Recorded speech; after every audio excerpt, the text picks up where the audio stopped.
Hello everyone, এই ভিডিওতে আমরা জানব যোগা বিভিন্ন রকম ওয়ার্কআউট সেশন যে কোনো এক্সারসাইজ শুরু করার আগে কী ধরনের সিম্পল মুভসগুলো স্ট্রেচিংগুলো আমাদের করা দরকার। বিভিন্ন রকম ওয়ার্ম আপের আগেও এই স্ট্রেচিংগুলো দরকার। আসুন আমরা শুরু করি।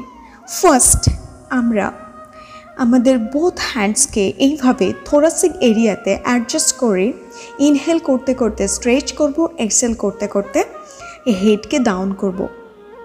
এটা কমপ্লিটলি আপনারা ডিপ ব্রিদিংয়ের সাথে অভ্যাস করবেন। ইনহেল করতে করতে যতটা সম্ভব স্ট্রেচ করবেন, এক্সেল করতে করতে ফরওয়ার্ড বেন্ড করবেন। সেকেন্ড যে মেথড সেটা হলো আমরা আমাদের শোল্ডার এরিয়াসকে ক্লকওয়াইজ অ্যান্টি ক্লকওয়াইজ রোটেট করব। সেগুলোকে সূক্ষ্ম মুভসগুলো দিয়ে মাসলসগুলো, লিগামেন্টসগুলোকে, জয়েন্টসগুলোকে রেডি করব।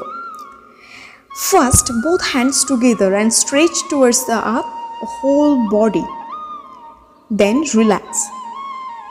এভরি পশ্চার আর এভরি স্ট্রেচিং আপনাকে অবশ্যই করে ডিপ ব্রিদিংয়ের সাথে অভ্যাস করতে হবে। ইনহেল করতে করতে হোল বডিকে স্ট্রেচ করব, এক্সেল করতে করতে ডাউন করব।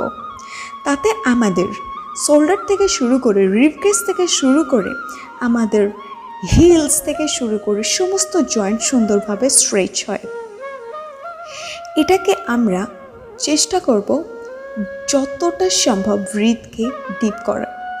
এরপর ইনহেল করতে করতে বোথ হ্যান্ডসকে প্রসারিত করব, এক্সেল করতে করতে বোথ হ্যান্ডস টুগেদার। এটাতেও রিবকেজ সুন্দরভাবে স্ট্রেচিং হয় so that we can gain our lung capacity. Exhale, relax. এরপর আমরা টুইস্ট করব যাতে হোল বডি সুন্দরভাবে আমাদের স্পাইনটা টুইস্ট হয়। এটা আমাদের এনার্জিকে বুস্ট করে। আমাদের এই সমস্ত সূক্ষ্ম মুভসগুলো, সূক্ষ্ম স্ট্রেচিংগুলো খুবই দরকার যাতে ইনজুরিজ ফ্রি হয় আমাদের প্র্যাকটিস, আমাদের যোগা করার সময়। ইভেন এটা ওয়ার্ম আপের আগেও অভ্যাস করতে হবে।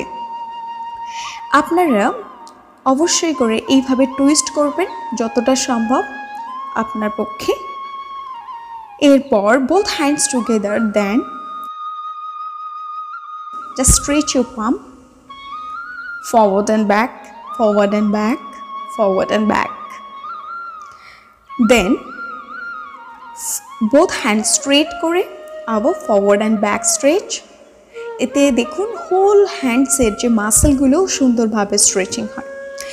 Then wrist joint, both wrist joint rotate clockwise and slowly rotate anti-clockwise.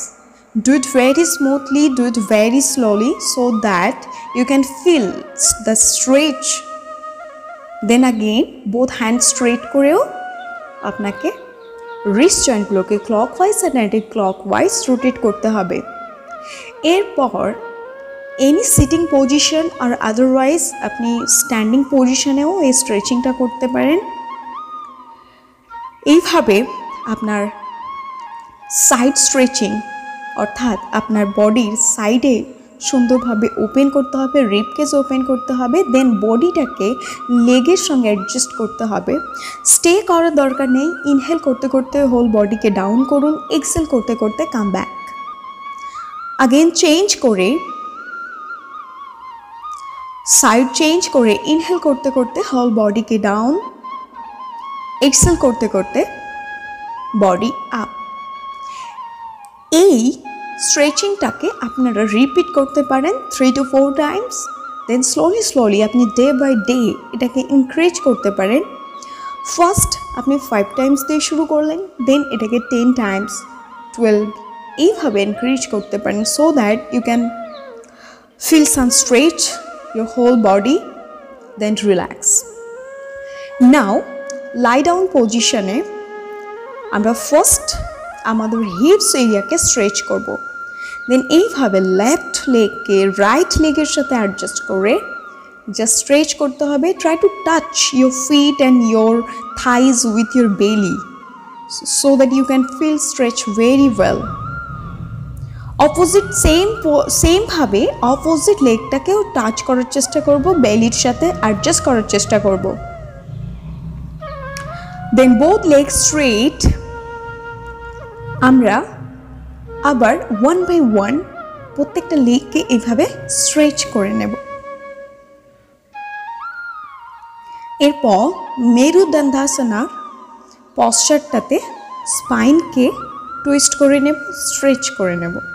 এইভাবে এলবোসটাকে আপনারা ফিটের সঙ্গে অ্যাডজাস্ট করতে না পারলে সিম্পলি জাস্ট টুইস্ট করবেন, স্ট্রেচ করবেন।